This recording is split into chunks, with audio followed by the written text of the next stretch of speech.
everyone. Thank you for tuning in again for another book review. I am so happy you decided to look at this video.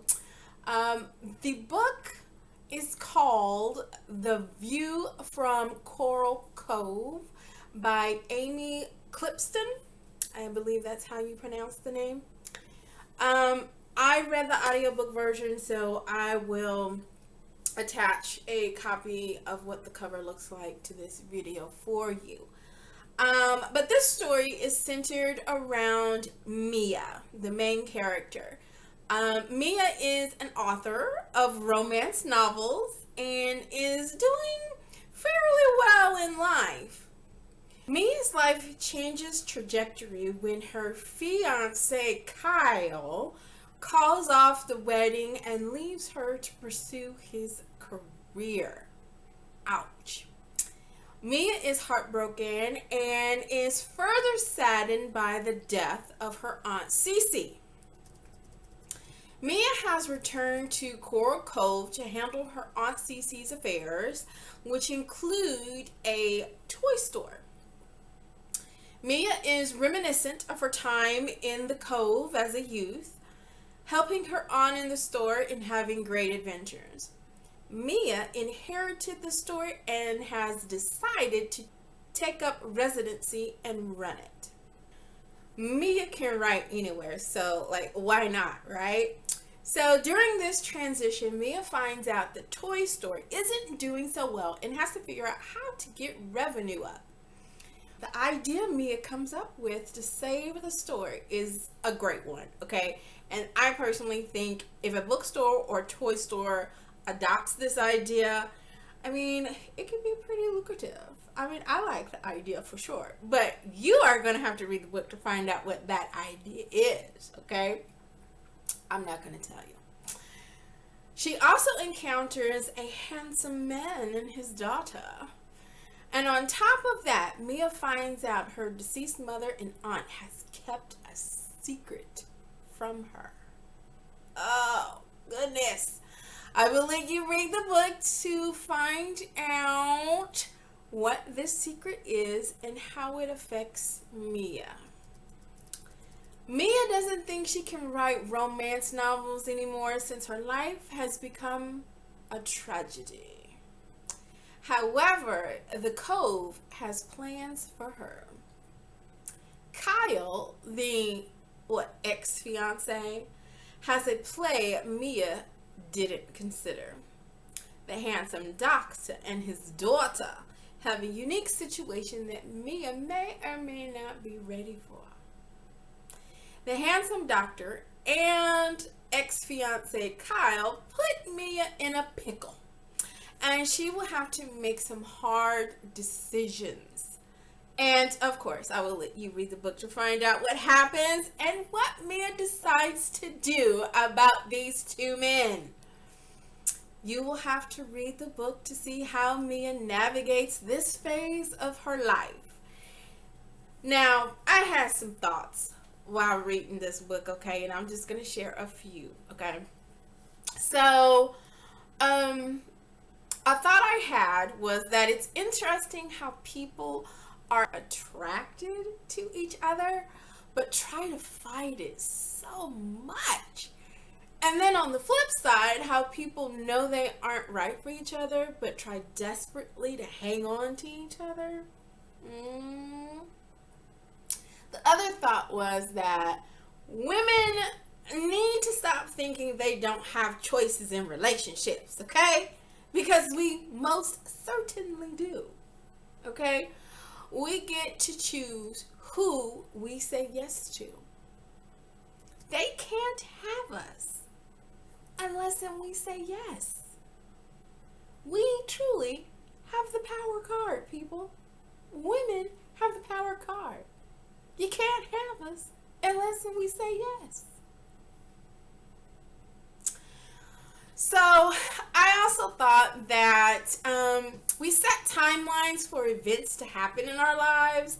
Like, I need to be married by this age. I need to be established in my career at this level by this age. I have to have children by this age, own a home by this time, and the list can go on. And this timeline has often gotten women to accept a man they otherwise wouldn't, because they are trying to beat the clock on this timeline. So they are settling for the sake of completing the timeline in a timely manner, and or alleviate loneliness on their upward climb in life. And I say, get rid of the timeline and just live life, and everything else will fall as it should or shouldn't. You're just adding more pressure to an already pressurized life. Chill out on the timeline. It'll happen when it's supposed to happen. And if it don't happen, maybe it was not meant to happen. Or maybe you just might have to find another avenue for it to happen, because your idea avenue ain't working. But that was my 2 cents on that one. Okay, and so I got a couple more. Just 2 more. and then I'll move on, okay? So I also thought while reading this book that some people think they can put someone into a holding state until they figure out their feelings and if they want to commit to a relationship or go to the next level of a relationship. And some people will have you in that holding state for years if you let them. Okay? Years. This is where you want to put a time limit, okay, people? I'm sorry to say, but no one has 10 years to wait for you to figure out if you're the one or not. Like, most oftentimes, you are kept around for the comfort and benefits while the person determines if there is a better option or not. And most statistics say you can know if you want commitment from a person within 6 months to a year if you have consistent communication and interaction with that person.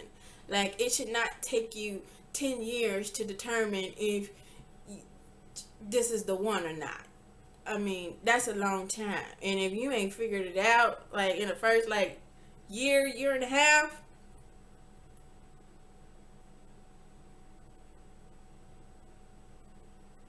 now granted, this is not,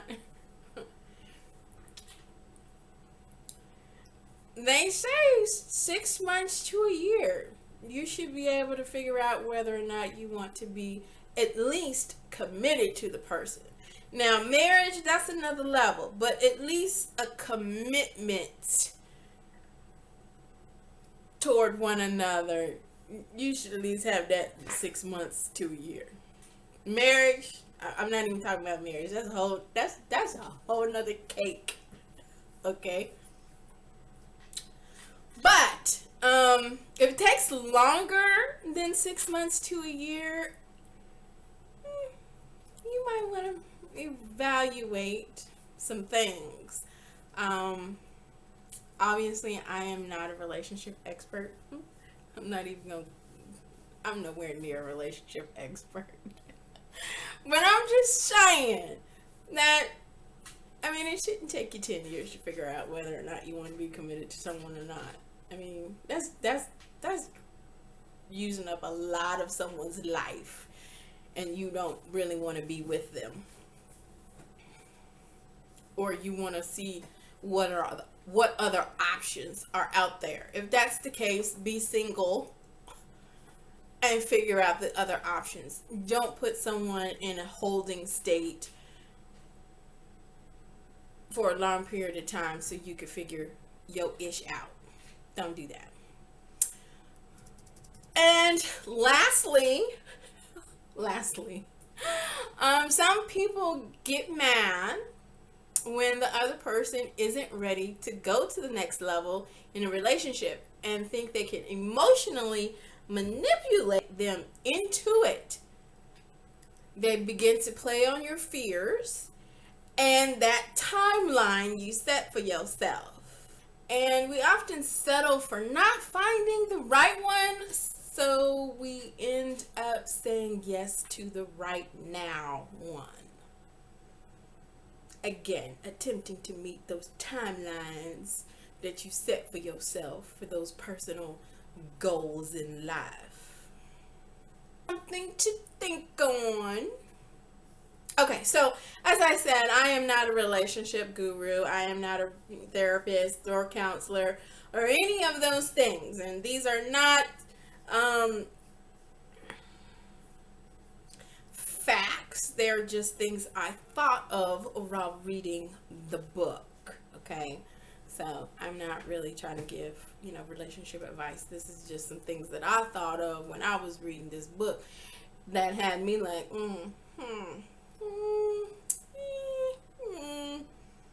okay. So this book is, I would say, in the romance category. I do believe the audiobook has it classified as the romance genre as well. I can't say too much more about the storyline because then I'd be giving the book away, and I assure you I left some things out. It could be a short weekend read. I listened to the audiobook version, as I said before, and it didn't take that long to listen to. I think it might have been like, it was less than 10 hours. I know that. I thought the ending could have been a little bit better. I don't know if the author intends to write another book with these characters. I think the storyline could go for another book, and I'd be interested in seeing what's next.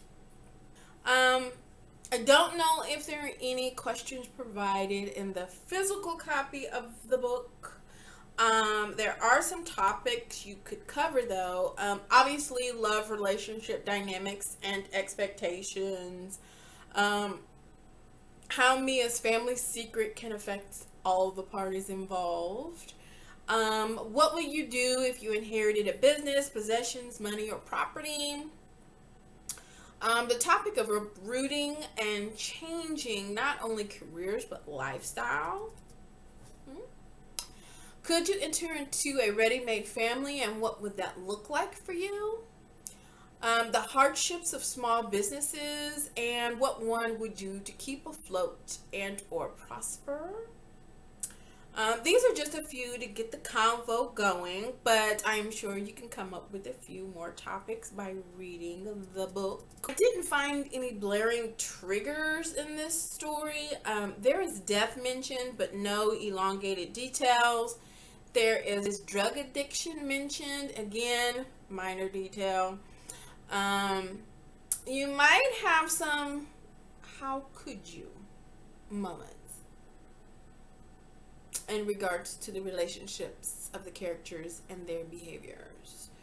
Other than that, it could really be a Hallmark movie, to tell you the truth. So, it's pretty good. I give the book an 8 out of 10. Okay. If you've read the book, comment your thoughts. If you haven't read it for yourself, pick it up, read it, let me know what you think. Okay, so sidebar, kind of additional.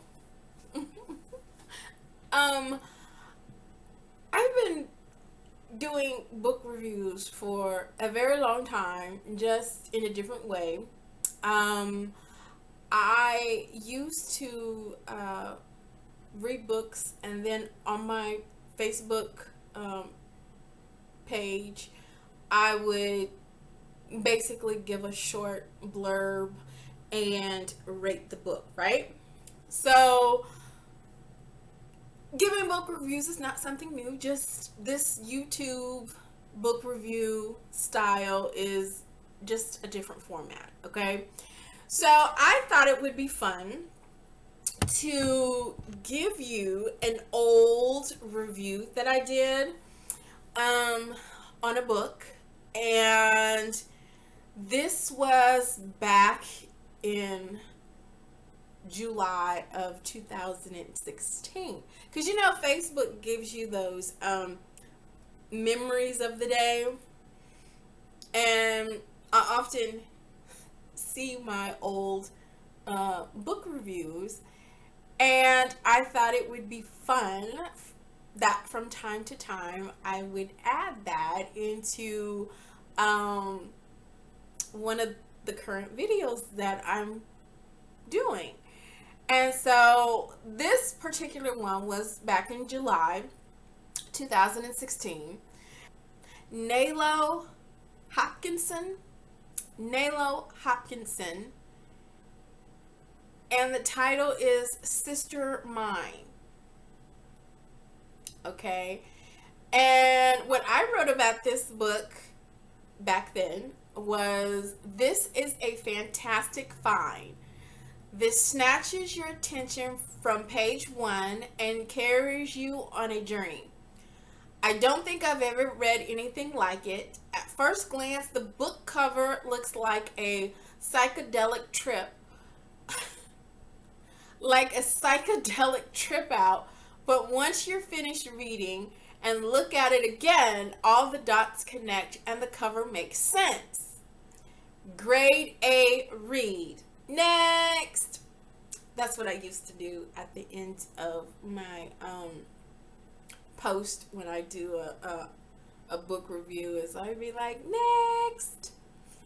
So I might do that. You know, I do it on Facebook, but on here I say, until next time, keep turning the pages, my book lovers. And I should say next. But from time to time, if I see these come up on my Facebook feed as a memory, I will keep it in the back of my mind to give you a little something extra that you might want to pick up and read. So you might see those in upcoming videos. Okay, so it's just a little extra something to add to your literary plate. Okay, so if you don't mind, subscribe, click like, share, obviously tell friends about the channel that also enjoy literature. And until next time, keep turning the pages, my book lovers.